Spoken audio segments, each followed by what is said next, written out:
2 Petrus pasal yang ketiga ayat yang ke-9 mulai kita baca sama-sama. 2 Petrus 3 ayat yang ke-9.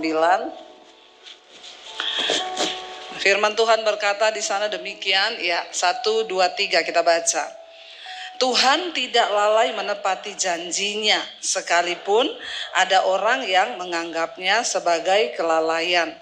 Tetapi ia sabar terhadap kamu karena ia menghendaki supaya jangan ada yang binasa, melainkan supaya semua orang berbalik dan bertobat.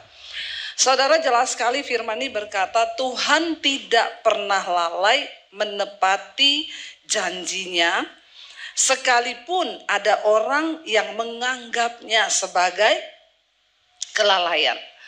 Di dalam Alkitab janji Tuhan itu begitu banyak, saudara, ya. Janji akan pemulihan, janji akan penyertaan, janji akan kesembuhan, itu sudah ada dalam Alkitab. Tetapi di sini dikatakan dengan jelas Tuhan itu tidak lalai. Siapa yang mengajari Tuhan? Ya, Ayub berkata, siapa yang dapat mengajari dia? Dia yang menciptakan segala sesuatunya. Tuhan tidak pernah lalai menepati janjinya, sekalipun ada orang yang seringkali menganggap Tuhan itu lalai. Saudara pernah nggak menganggap Tuhan itu lalai? Jangan buru-buru jawab. Sok tahu deh ya. Jangan buru-buru jawab, tapi renungkan dulu ya, renungkan dulu. Nggak usah langsung cepet-cepet. Saudara pernah nggak menganggap Tuhan itu lalai? Yang pernah angkat tangan, mulai terbuka ini ya. Yang pernah menganggap Tuhan lalai, angkat tangan. Saya pernah. Saya pernah menganggap Tuhan itu lalai. Saudara di sini semua enggak pernah? Kalau saudara nggak pernah anggap Tuhan lalai, pulang aja. Saudara semua sudah penghuni sorga. Saya pernah mengaku Tuhan itu lalai. Saya pernah menganggap.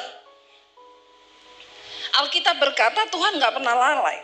Sekalipun banyak orang yang sering menganggap dia lalai, ya. Contoh, bagaimana kita menganggap Tuhan itu lalai? Saya tuh banyak dapat telepon, banyak dapat ya WA, banyak orang konseling, Bu. Ya, suami saya begini-begini, rumah tangga saya begini-begini, bisnis saya begini-begini. Saya bilang berdoa. Jawabannya apa? Saya sudah berdoa puluhan tahun. Buktinya apa? Saya sudah cari Tuhan. Saya sudah melayani. Saya sudah bayar persembahan. Saya sudah perpuluhan. Kalau kita menyatakan semua kebenaran kita, halo, berarti itu kita anggap siapa yang lalai?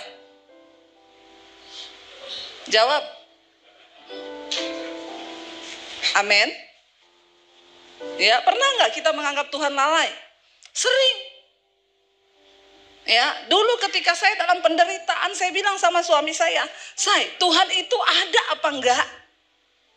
Itu lebih parah lagi. Kalau Tuhan itu ada, kenapa kita begini sampai sekarang? Kayaknya kebenaran itu nggak pernah muncul. Kita menderita terus, kita coba hidup benar tapi kita menderita. Itu saudara nggak nganggap Tuhan lalai dengan begitu? Kita seringkali menganggap Tuhan itu lalai. Aku sudah berdoa loh, aku sudah begini, aku sudah begini, aku sudah begini. Tapi apa hidupku? Walaupun itu saudara tidak terbersit ngomong dari mulutmu, hanya terbersit di dalam hatimu. Pernah saudara terbersit begitu? Jawab jujur. Sering. Nggak usah ngomong pernah, jawab aja sering. Iya enggak? Ya, saya tuh heran Bu, anak saya. Ya, sekarang dia memberontak, dia pacaran dengan orang yang tidak seiman. Saya tegur dia marah. Padahal Bu, kurang apa saya Bu? Ya, saya tuh sudah berdoa buat dia, saya kasih firman, saya tiap hari menyerahkan dia ke dalam tangan Tuhan. Tapi kenyataannya, berapa banyak kali saudara kita tuh merasa bahwa memang seringkali tidak terlontar dari mulut kita, tapi dari sikap kita. Kenapa ada orang menganggap Tuhan lalai? Karena yang terjadi dalam hidup kita tidak sesuai dengan ekspektasi kita. Iya Pak ya? Orang itu menganggap Tuhan lalai karena dia berpikir, ya yang saya pikirin itu nggak gitu. Ya, saya banyak menerima hari-hari ini Bu. Saya itu dengar khotbahnya Ibu ya, saya berusaha berubah Bu. Saya berbisnis nggak pakai cara-cara lama. Saya ikuti firman Tuhan loh Bu. Tapi kenyataannya Bu, saya menghadapi masalah ini. Kalau saya pakai cara lama saya yang tidak sesuai firman, itu cepat selesainya Bu. Tapi karena saya mau nurut sama firman, makanya nggak selesai-selesai. Ya, kalau ada orang berkata begitu, berarti dia berpikir apa? Ya Tuhan itu berarti janjinya nggak benar. Kenapa itu bisa terjadi? Karena kita semua punya ekspektasi, kita itu semua punya keinginan. Dan kalau keinginan itu tidak terjadi sesuai yang kita mau, maka kita menganggap bahwa Tuhan itu lalai. Tuhan lalai. Saudara, percayalah di hidup kita ini tidak semua akan terjadi sesuai dengan maunya kita. Kalau saudara mau yang terjadi sesuai dengan maumu, ya sudah, kau saja jadi Tuhan. Iya Pak, iya. Ya, di Sulawesi sana ada anak namanya Ungke, saudara. Dia itu kerjaannya petik coklat, dia jemur coklat hasil tanah, cengkeh. Waktu dia jemur panas, dia keluarin semuanya. Begitu udah keluar hujan, dia masukin lagi.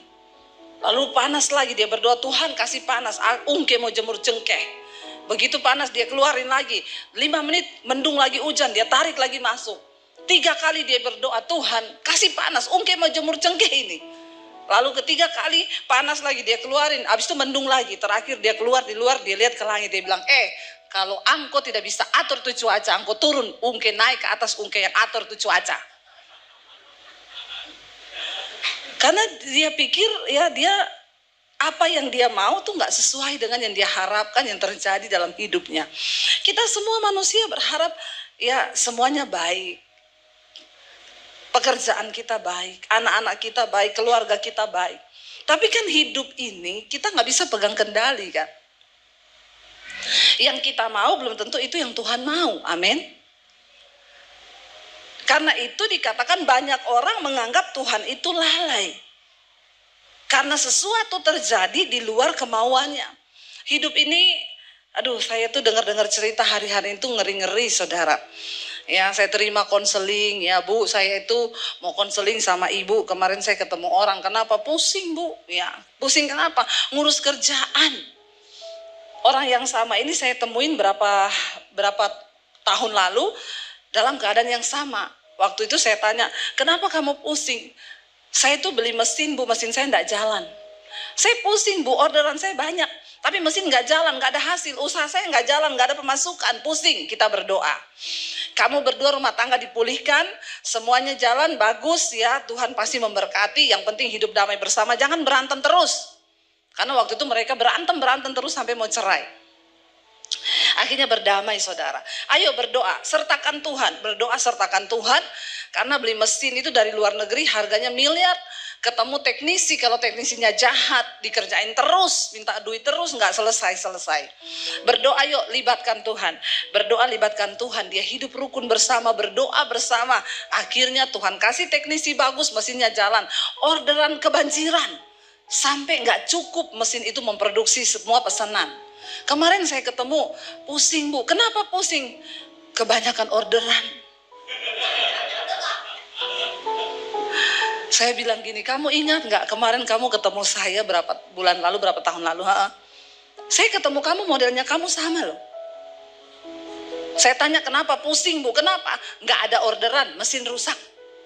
Sekarang saya ketemu kamu sama juga. Kenapa? Pusing Bu. Kenapa? Kebanyakan orderan, pusing, mumet, nggak bisa ditinggal, kerjaan banyak.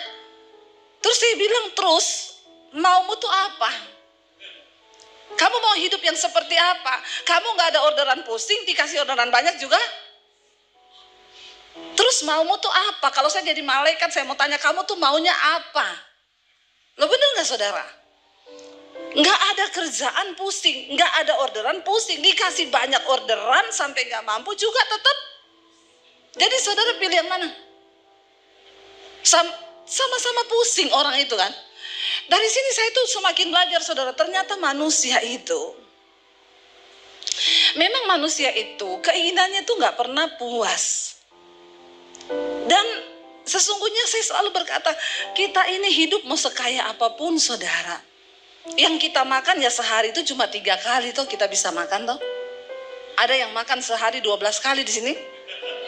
Anda bukan manusia. Ya, pasti ada jin di dalam tubuhmu. Kita tuh sekaya apapun makan cuma 3 kali. Saya melihat banyak orang hidup di dunia ini, kasihan saudara. Ya, mereka bekerja siang sampai malam, uangnya aja di rekening puluhan miliar, tapi mereka tuh nggak bahagia. Lalu apa sih arti hidup ini? Sampai banyak yang menuduh Tuhan itu lalai. Dikasih berkat pusing, nggak dikasih berkat juga pusing. Ya, makanya Alkitab berkata ada orang itu yang aku melihat sebuah kesia-siaan di bawah matahari ini, orang yang diberikan Tuhan harta tapi tidak diberi kuasa untuk menikmatinya. Ini orang yang hidup di bawah kutuk, saudara. Mari kita percaya bahwa Tuhan itu, ya, dia menepati janjinya, tetapi banyak orang menganggapnya sebagai sebuah kelalaian. Tetapi dikatakan ia sabar terhadap kamu. Kalau Tuhan tidak sabar, maka sudah mati kita ini semua, benar nggak? Ya, setiap hari ada aja tuntutannya sama Tuhan. Makanya Bapak Ibu, kita ini datang ke gereja malam ini, kita datang, kita mau cari Tuhan, kita ketemu Tuhan. Karena waktu engkau ketemu Tuhan, masalahmu besar, masalahmu kecil, engkau ketemu Tuhan, itu jawaban. Amin. Kita datang ke tempat ini, saudara, bukan hanya mau senang-senang, nyanyi-nyanyi, lompat-lompat. Kalau cuma kayak gitu di diskotik juga bisa. Ya, makanya para pelayan Tuhan benar-benar dituntut hidupmu itu bisa membawa hadirat Tuhan. Baik pemusik, WL, singers, bukan cuma nyanyi. Kalau nyanyi itu di atas lebih bagus nyanyinya. Tapi kita harus berjumpa dengan Tuhan. Kita harus ketemu dengan hadirat Tuhan. Karena hadirat Tuhan itu yang membawa damai sejahtera, ketenangan di hidup kita. Bahkan kalau kita lihat ayat ini, sebenarnya juga Tuhan sedang berbicara. Ya, firman ini sedang berbicara tentang kedatangan Tuhan, saudara. Ya, tentang hari Tuhan. Kalau saudara baca satu perikop ini tentang hari Tuhan. Banyak orang menganggap bahwa mereka berkata begini, nggak usahlah bicara-bicara kiamat. Buktinya dari zaman dulu sampai zaman sekarang Tuhan nggak datang-datang. Dikatakan banyak orang menganggap Tuhan itu lalai. Dari dulu dia berkata dia akan datang, tapi sampai hari ini dia belum datang. Dan dia berkata, Alkitab ini berkata Tuhan itu sabar terhadap kita karena dia tidak ingin ada orang yang binasa. Tapi dia masih kasih kesempatan kita ini semua bertobat. Supaya waktu dia datang, kita dalam keadaan kudus dan layak, siap. Siap. Ya. Saya tadi malam dengan suami, saudara, kami kebetulan ada satu keperluan sehingga kami harus keluar agak malam. Cari parkiran di dekat nightclub, nggak dapat tempat parkir. Saya bilang sama tukang parkirnya, kok makin malam makin nggak ada parkir di sini? Iya Bu, memang di sini kalau siang sama sore sunyi Bu, tapi kalau malam penuh parkirannya, karena itu ada nightclub. Waktu kita mau cari parkir, ada pemusik gereja yang masuk ke dalam. Nggak tahu, mungkin dia mau main juga di dalam. Jadi hari lain dia main di situ, nanti hari Minggu pelayanan dia main di sini. Ya, dia agak malu ketemu kita, saudara. Tapi bukan itu, saudara. Saya tuh keliling akhirnya sampai muter tuh parkiran penuh. Ada beberapa nightclub di situ. Sampai saya bilang sama suami saya gini, terdengar musiknya itu dari jalan, dudak, dudak, dudak, dudak, dudak. Saya bilang sama suami saya mereka itu ngapain ya di situ ya? Terus suami saya tuh bilang gini, say, orang dunia itu kalau ada duit, ya buat apa coba? Ya dia ke situ untuk menikmati hidup, dia pikir untuk, ya dia punya uang. Di situ sekali masuk aja udah bayar ratusan ribu untuk bisa masuk aja. Karena dia orang dunia, dia nggak ngerti kebenaran. Saya bilang sama suami saya, terus mereka tuh ngapain ya?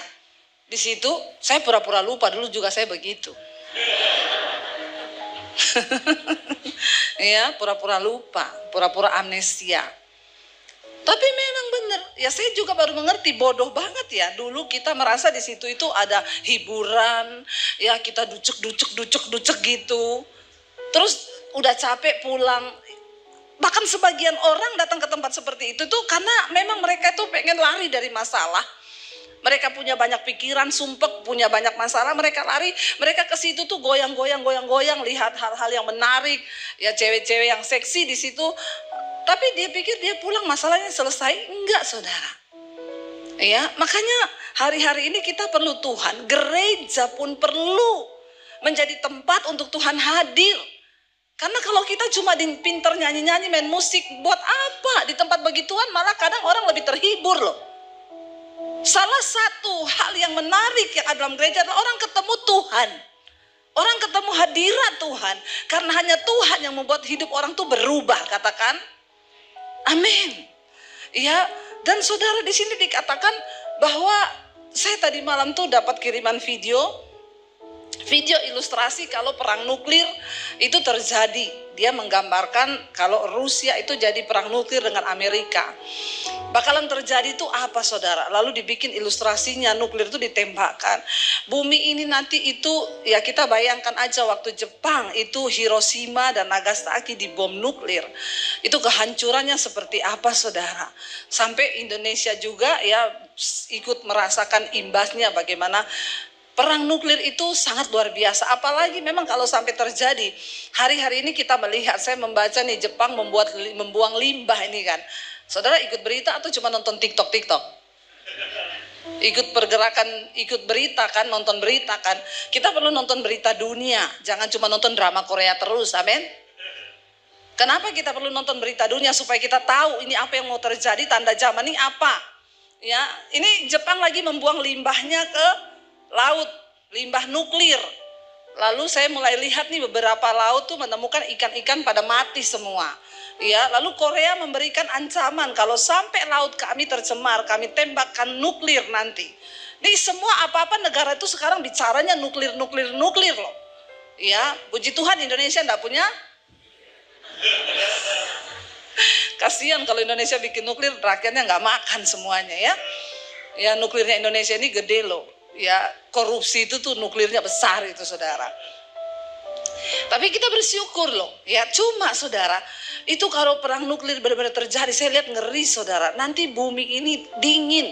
Ya, seluruh bumi ini akan mengalami dingin karena ya ledakan yang begitu hebat. Ya, walaupun mataharinya panas tapi akan terasa dingin dan banyak orang yang akan mati karena suhu dingin itu. Belum racunnya itu. Ya, tapi ya saya melihat hal itu ya memang kalau memang sudah mau akhir zaman ya terjadilah. Tapi khotbah-khotbah tentang akhir zaman kayaknya di gereja udah jarang diberitakan ya. Orang cuma disibukkan dengan masalah, kamu tuh harus kuat, kamu tuh harus gini. Hello, kita ini sedang ada di akhir zaman. Ya, mari kita pinggirin dulu masalah kita. Waktu kita tahu kita sedang dipersiapkan menjadi mempelai yang layak untuk masuk di dalam perjamuan kudus anak domba Allah, maka mau atau tidak saudara, berhenti baper, lebay, alay, ya kita harus melihat bahwa kita ini sedang dipersiapkan. Bukan orang sembarangan yang akan masuk surga. Hari demi hari kita ini harus hidup bertanya, Tuhan, apa yang sudah aku lakukan bagi kehendak-Mu? Apa Tuhan? Kita baca saudara ayat yang ke-10 karena itu dikatakan di sana. Jadi Tuhan itu belum menepati janjinya sampai hari ini tentang kedatangannya. Karena dia ingin memberi kesempatan manusia itu berbalik dan bertobat. Tinggalkan dosa, datang kepada Tuhan. Ayat 10 berkata, baca bersama. Tetapi hari Tuhan akan tiba seperti pencuri. Pada hari itu langit akan lenyap dengan gemuruh yang dahsyat dan unsur-unsur dunia akan hangus dalam nyala api. Dan bumi dan segala yang ada di atasnya akan hilang lenyap. Rumahmu hilang? Hilang. Mobil hilang? Hilang. Semuanya akan hilang lenyap. Perhatikan dikatakan, tetapi hari Tuhan akan tiba seperti pencuri. Kemarin di Palu terjadi gempa 6,3 skala Richter. Palu yang pernah mengalami tsunami hebat, likuifasi, itu tanah terbelah saudara. Dan benar-benar itu ya waktu kita datang ke sana, keluarga saya masih di Palu semua. Ada satu perumahan yang benar-benar terkubur hidup-hidup, hilang. Sampai sekarang itu jadi tanah lapang. Gak ada apa-apa, padahal dulu itu perumahan padat penduduk. Waktu gempa itu terjadi likuifasi, ada lumpur yang keluar dan semua rumah itu jatuh ke dalam dan terkubur hidup-hidup. Itu terjadi loh, itu terjadi. Kemarin ketika gempa lagi menggoncang di tempat yang sama titiknya, semua orang berlari keluar ketakutan. Tapi kayaknya memang Tuhan perlu bikin begitu, karena sekarang mulai lupa lagi. Mulai lupa lagi, yang selingkuh mulai selingkuh lagi. Sekarang homo banyak lagi, yang homo-homo. Yang lesbi banyak, yang pelakor mulai banyak lagi. Ya, gereja tidak sungguh-sungguh berdiri, gereja nggak sungguh-sungguh berdoa.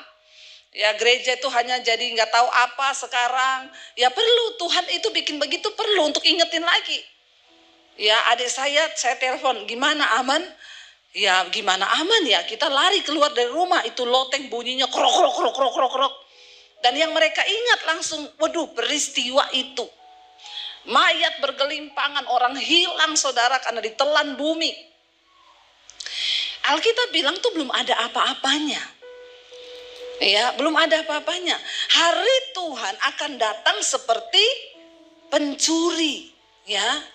Kalau seperti pencuri dikatakan itu berarti nggak ada satu orang pun yang tahu.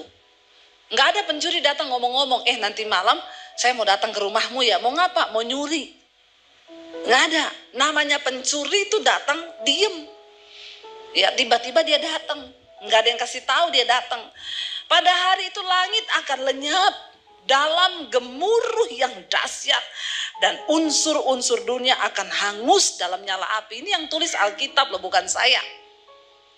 Saudara, kalau dikatakan bahwa pada hari itu langit akan lenyap, gemuruh yang dahsyat, unsur dunia akan hangus dalam nyala api, kira-kira itu pemandangan yang seperti apa? Wow, itu menakutkan sekali. Menakutkan sekali. Ya, langit lenyap. Tiba-tiba gemuruh yang hebat turun. Dan dunia ini akan hangus dalam nyala api. Ya, dan bumi dan segala yang ada di atasnya akan hilang lenyap. Ya, bayangkan saudara kalau itu terjadi. Saya hanya pengen kita bangun dari tidur. Ingat, kita harus sungguh-sungguh mempersiapkan hidup kita menjelang kedatangan Tuhan. Ayat yang ke-11 dikatakan di sana, baca bersama ayat yang ke-11.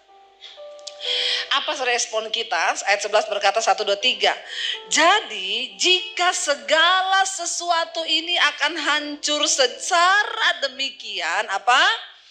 Betapa suci dan salehnya kamu harus hidup. Respon kita untuk menyambut kedatangan Tuhan akhir zaman di depan mata, ya semua itu akan hancur dengan cara demikian. Betapa suci dan salehnya kamu harus hidup. Mari kita berdoa supaya kita sungguh-sungguh hidup di dalam kekudusan. Tinggalkan dosa, saudara. Jangan engkau bermain-main dengan dosa, kenajisan, percabulan, kepahitan, amarah, semua hal yang berbau dosa mari kita buang dan bereskan hidup kita sebelum Tuhan datang kali yang kedua. Karena hari itu akan datang seperti pencuri. Kalau hari ini masih ada waktu, beresin. Saudara punya kepahitan sama siapa? Beresin. Kita berdoa sungguh-sungguh. Minta sama Tuhan, lawatan Tuhan turun atas hidup kita. Semua akan hancur dengan cara yang demikian. Betapa suci dan salehnya kamu harus hidup. Jangan lagi bermain-main dengan Tuhan. Sudah cukup saudara bertanya hari ini, Tuhan apa yang sudah aku lakukan untuk kerajaan-Mu? Apakah aku ini hanya hidup sekedar hidup bagi diriku sendiri? Aku mau berlari Tuhan. Menggenapi semua apa yang Tuhan mau untuk aku lakukan. Kita semua terpanggil hari-hari ini Bapak Ibu. Mari jangan cuma duduk datang jadi jemaat yang bikin panas kursi gereja. Lalu gak ada hidup kita dampak apa-apa. Mari kita buka mata. Saya hari-hari ini digerakkan Tuhan untuk ingetin jemaat. Ingetin tentang kedatangan Tuhan yang sudah mendekat. Karena hari-hari ini khotbah-khotbah tentang kedatangan Tuhan, tentang kekudusan sudah hampir hilang di dalam gereja. Kita sibuk dengan permasalahan. Kita sibuk dengan apa yang iblis tipu hari-hari ini. penderitaan, persoalan. Padahal kita lupa ada begitu banyak hal besar yang harus kita lakukan menjelang hari Tuhan yang mendekat. Ayo kita berlomba Bapak Ibu. Ya, setidaknya siapa yang ada di sampingmu hari ini, keluargamu, anakmu, saudaramu, engkau bisa kirim firman lewat WA kepada anak-anakmu. Ya, kasih tahu kebenaran firman. Sampaikan. Hari-hari ini saya banyak melayani orang-orang Kristen, anak-anak yang mereka hancur dalam keluarga, orang tua yang sudah tidak ada harapan. Bu, saya udah angkat tangan dengan anak saya, Bu. Saya nggak bisa apa-apa, saya kerasin dia mau bunuh diri, saya lembutin dia pergi tidur sama pacarnya laki-laki. Saya ini sudah bingung mau ngapain. Ini terjadi, saudara. Dan kita lihat nih akhir zaman, iblis menipu begitu banyak manusia. Ya, dan kita ini harus berdiri di atas kebenaran firman Tuhan. Ya, saya tuh melihat orang-orang pergi ke night club, ya saya tuh cuma melihat Tuhan, betapa banyak yang akan binasa. Mereka mencari penghiburan itu di luar Tuhan. Tapi mungkin mereka minggu ke gereja, saudara. Karena saya lihat tampang-tampangnya tampang-tampang orang Kristen. Cuma saya nggak tanya aja. Iya, saudara, saya bilang sama suami, kayaknya mereka tuh tampang orang pemain musik gereja aja masuk, mungkin dia main di dalam. Tapi ini terjadi. Akhir zaman. Ya, jangan tertipu. Jangan engkau gagal fokus di dunia ini. Kembalikan fokusmu kepada Tuhan. Dikatakan kalau semuanya akan hancur dengan cara demikian, betapa suci dan salehnya kita akan terus hidup. Ayo. Ya. Kita ada di zaman kasih karunia, tetapi standar kekudusan Tuhan itu gak pernah berubah. Ya, jangan diganti-ganti, saudara. Oh, kita ini dibenarkan karena kasih karunia kok, bukan karena perbuatan baik kita. Iya, tapi bukan berarti ketika engkau sudah mengenal Yesus, engkau terus bermain-main. Karena engkau diselamatkan bukan karena perbuatan baik. Itu awal dulu. Saya bertobat dulu pertama kali, saya diselamatkan Tuhan. Bukan karena saya baik, saya mau bunuh diri, saya banyak dosa. Tuhan selamatkan saya dalam keadaan berlumuran dosa. Ketika saya mau bunuh diri. Tapi ketika saya sudah diselamatkan, menerima kasih karunia, Tuhan bilang, hormati, hidup takut akan Tuhan. Kerjakan keselamatanmu itu dengan takut dan gentar. Karena bukan berarti engkau Kristen, engkau bisa masuk surga. Surga itu tempatnya mulia. Surga itu kudus. Surga itu buat orang-orang yang memang berjuang. Jangan terkontaminasi hari-hari ini. Ya, apalagi banyak kata-kata yang sekarang itu beredar banyak kan di TikTok, di mana-mana ya. Jangan engkau pusing dengan apa kata orang tentang dirimu. Ikutilah apa yang engkau inginkan dari hatimu. Ya, sebab Tuhan itu hanya melihat hatimu. Tuhan juga melihat kelakuanmu. Amin. Ya. Jangan, hati-hati loh saudara. Banyak kata-kata yang menyesatkan. Saya selalu ingetin. Ya, bahkan ada hamba Tuhan yang berkata, Yesus tuh sahabatnya orang berdosa. Iya, Yesus sahabat orang berdosa yang mau bertobat. Amin. Bukan orang yang terus tinggal dalam dosa. Banyak hal-hal yang sehari-hari ini abu-abu. Tapi mari kita berdoa supaya gereja ini menjadi gereja yang memiliki standar firman Tuhan, standar Alkitab yang tidak berubah, katakan. Amin.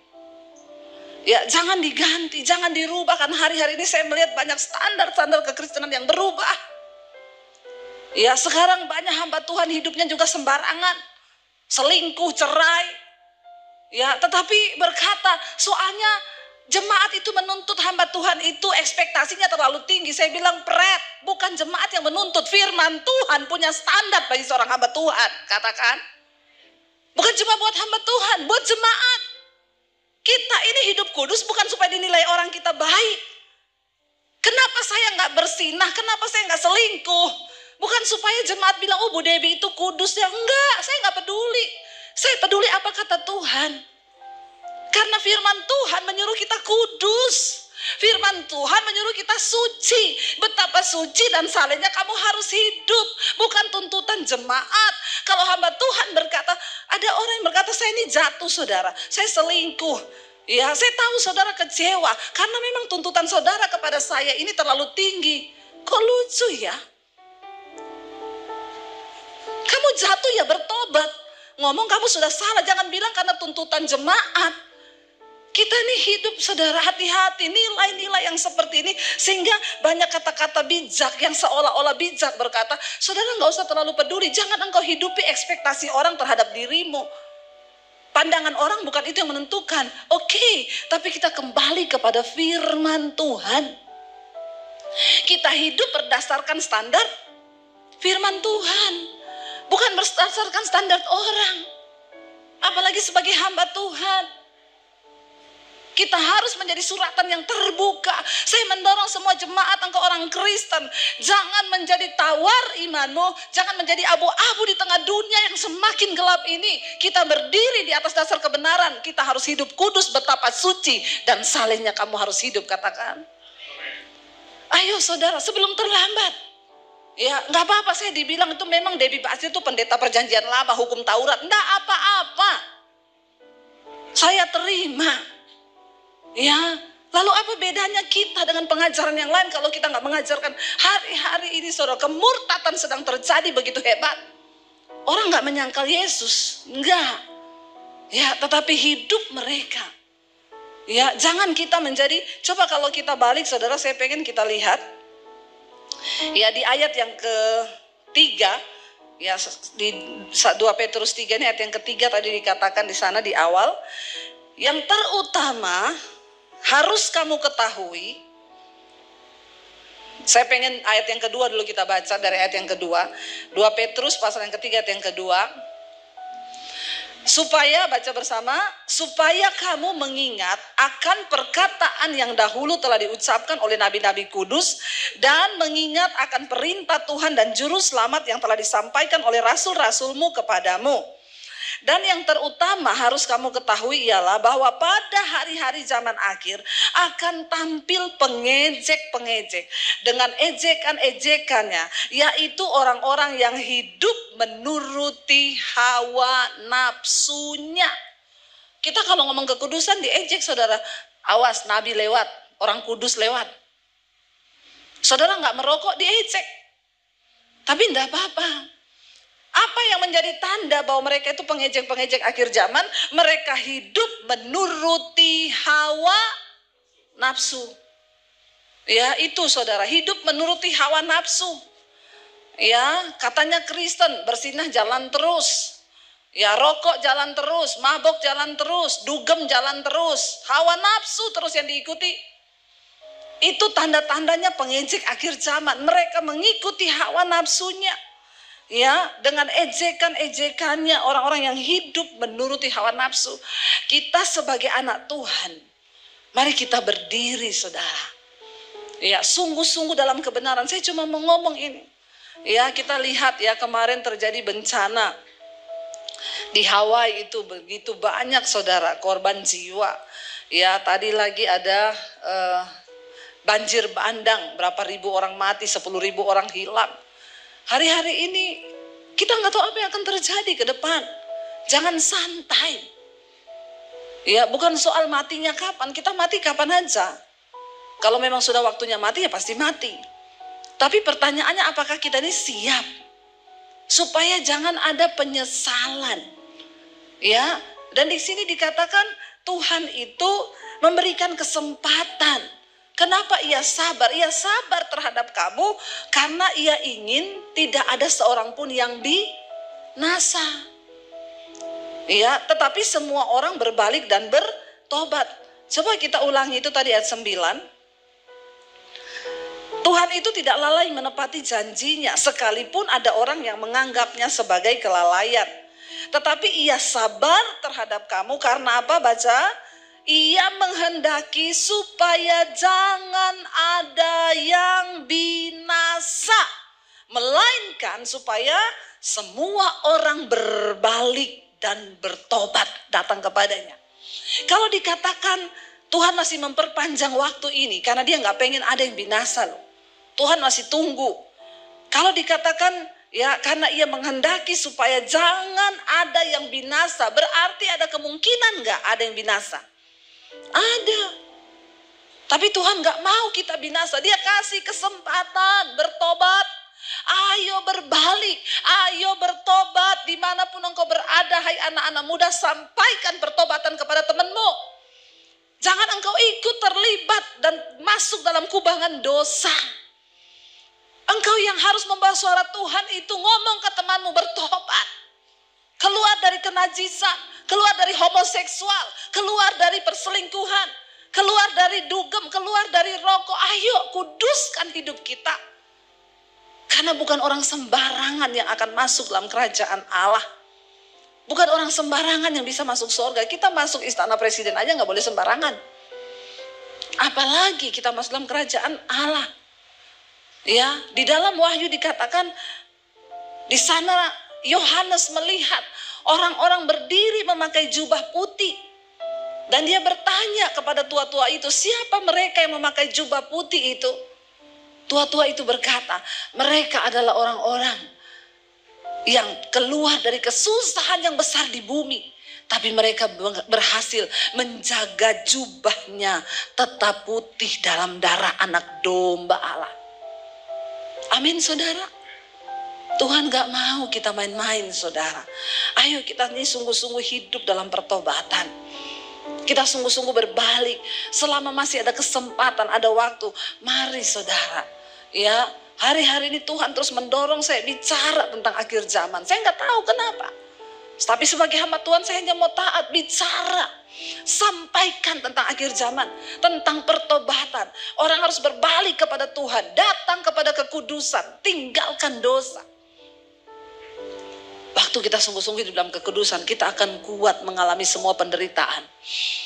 Ya, hidup ini saudara.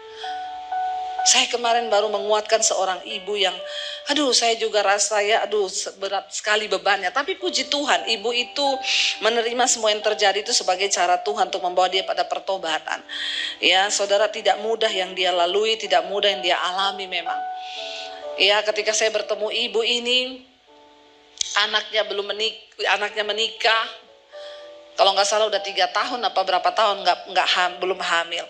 Dia bilang, Bu Dewi doain dong, saya pengen punya cucu. Ini anak satu-satunya anak saya. Ya udah ayo kita berdoa. Sebulan kemudian anak itu hamil. Ya, 2 bulan 1,5 bulan yang lalu dia melahirkan anak perempuan.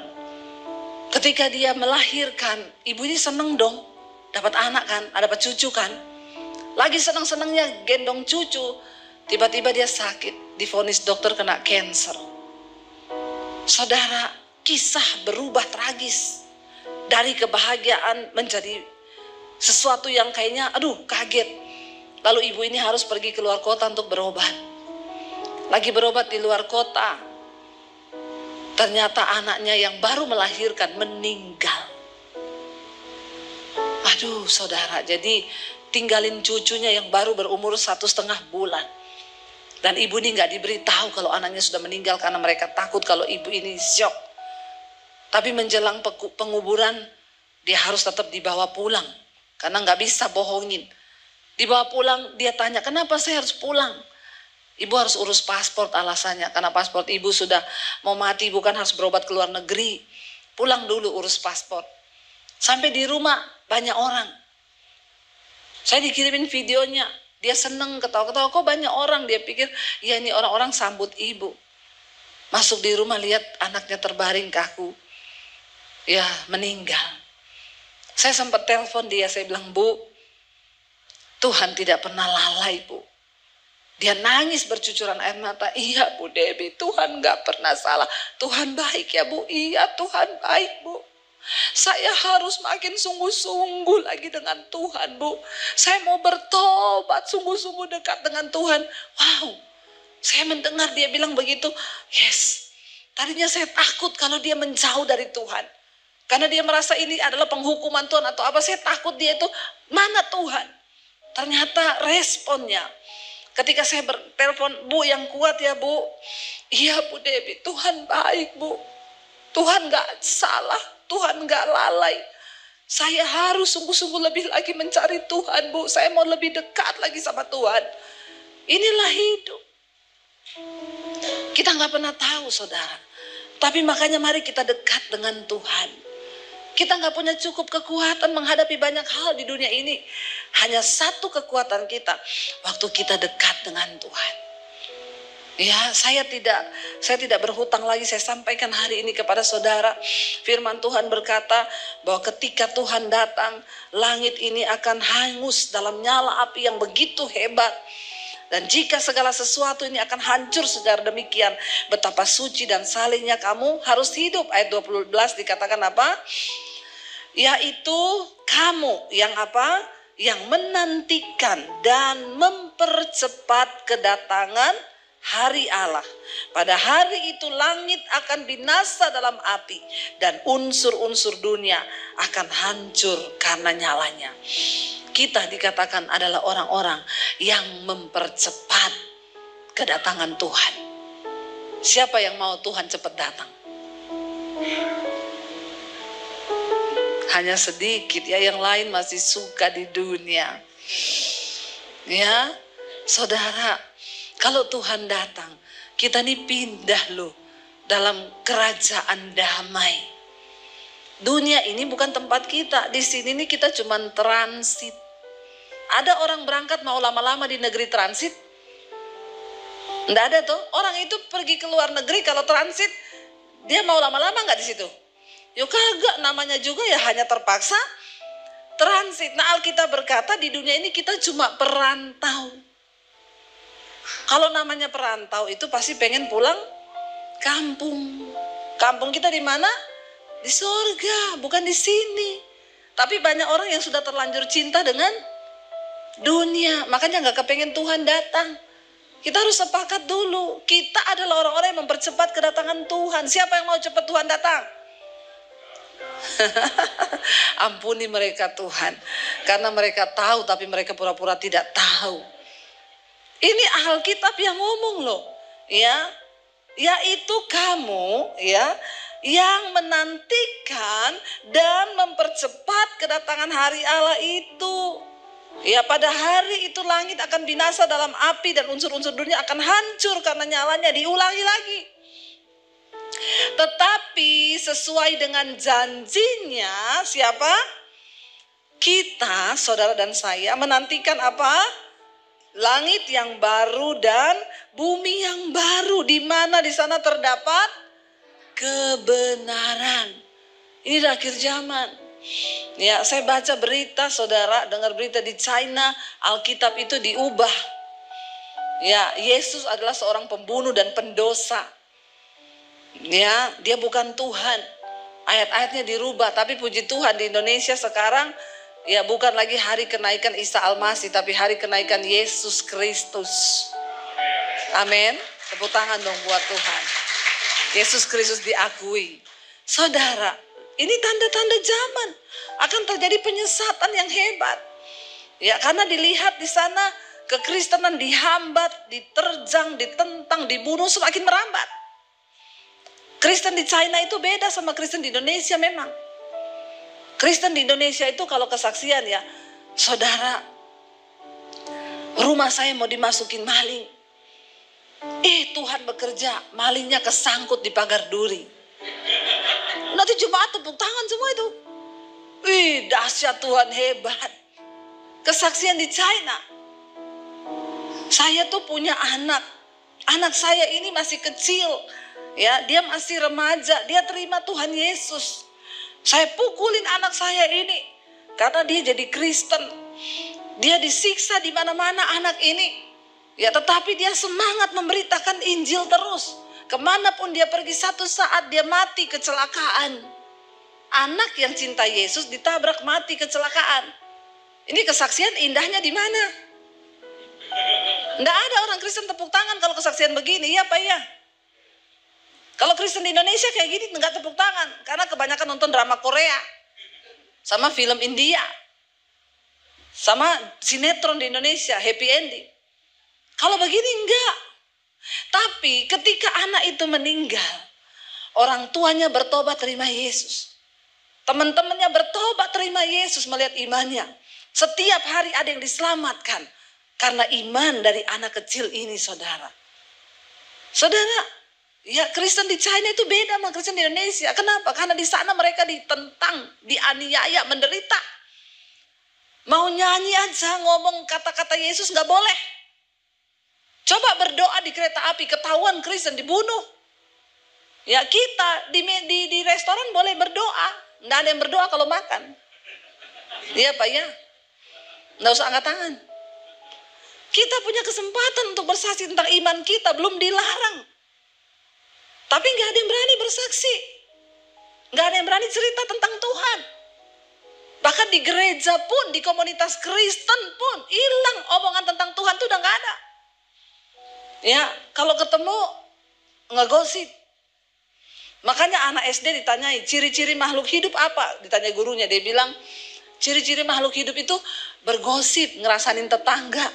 Gurunya bilang, nggak boleh gitu. Aku lihat makku hidup tiap hari ngerasain orang, cerita orang, berarti kan tuh ciri-ciri makhluk hidup. Bener juga anak itu. Ya, ciri-ciri makhluk hidup tuh bergosip, kata dia.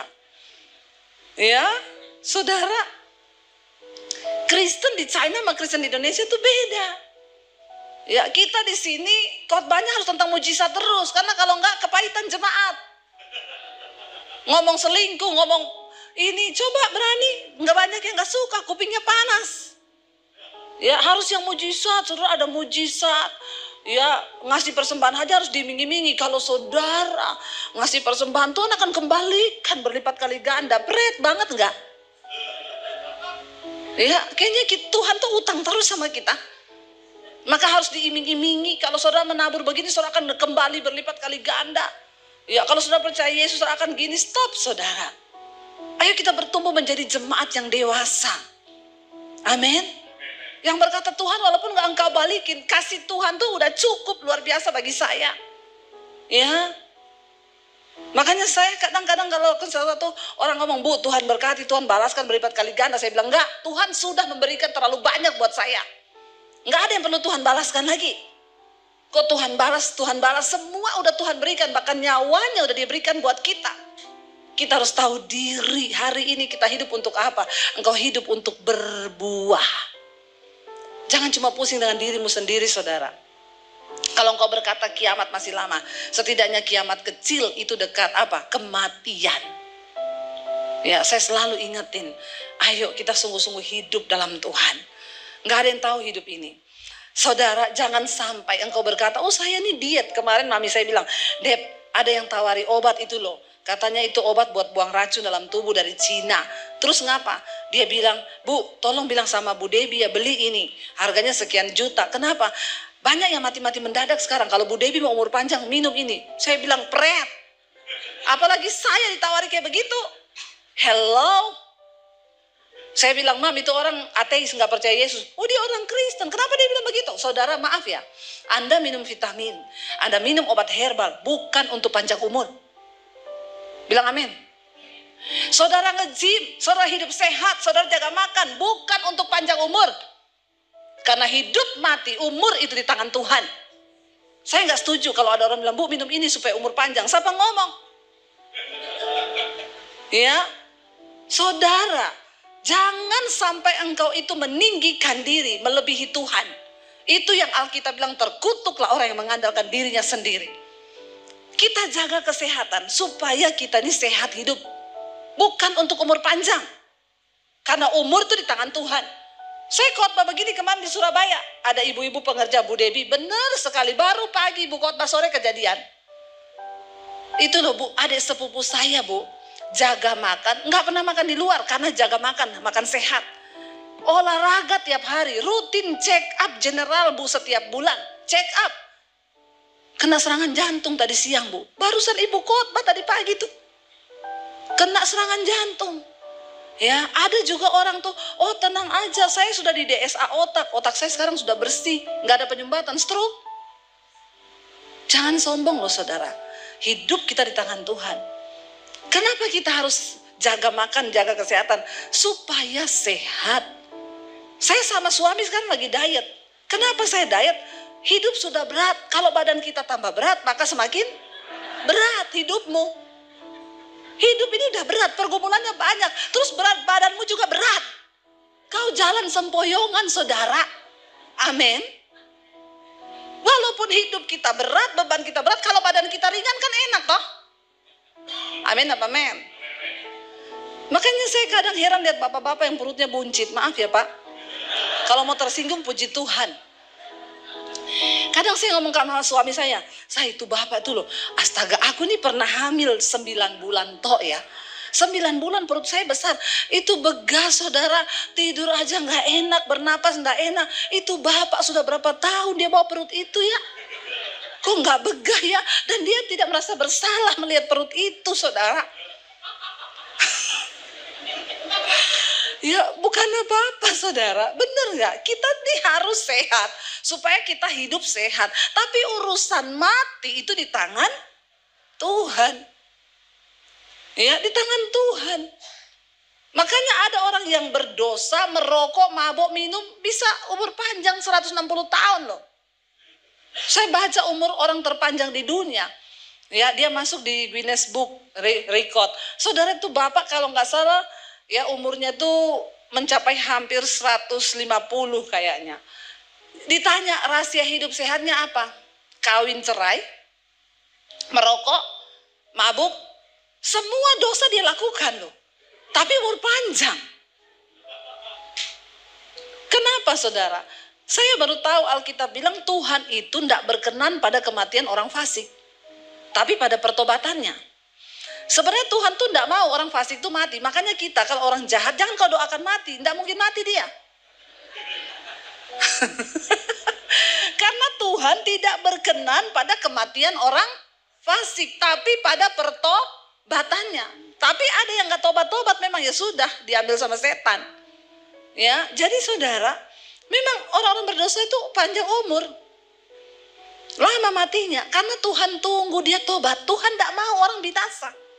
Tuhan gak mau, makanya ya jangan kau bilang gini, oh kalau gitu saya biar umur panjang dosa aja ya Bu. Nah ini bertobat saudara ya. Hati-hati ya. Ada juga yang lagi selingkuh mati.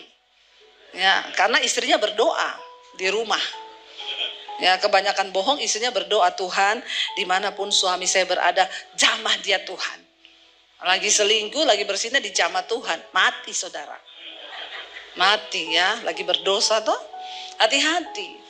Jadi saudara, hidup ini kita nggak tahu apa yang akan terjadi ke depan. Jangan andalkan kekuatanmu.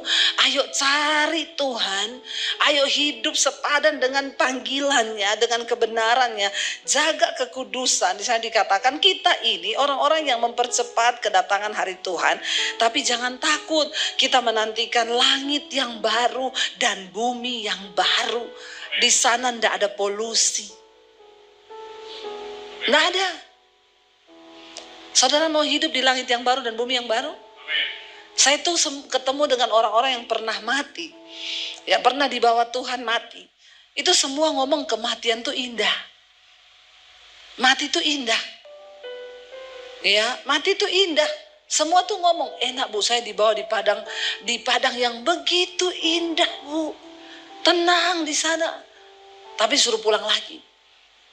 Ya, saya pernah rasa begitu, saya tidur nyenyak banget saudara. Saya kayak di satu tempat yang begitu indah. Tiba-tiba ada suara yang bilang gini, kalau kamu tidur terus kamu mati loh. Tapi saya gak kepengen bangun, saya pengen tidur terus karena enak banget memang. Tempat itu indah. Tapi saya ingat, kalau saya mati suami saya kawin lagi, saya bangun. Cepet-cepet saya bangun.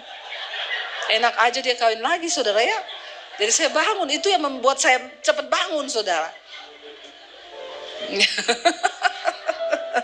Bukan itu ya, saya bilang kalau saya mati anak-anak masih kecil dia kawin lagi, wah anak-anak saya dapat ibu tiri lebih kejam dari ibu kota.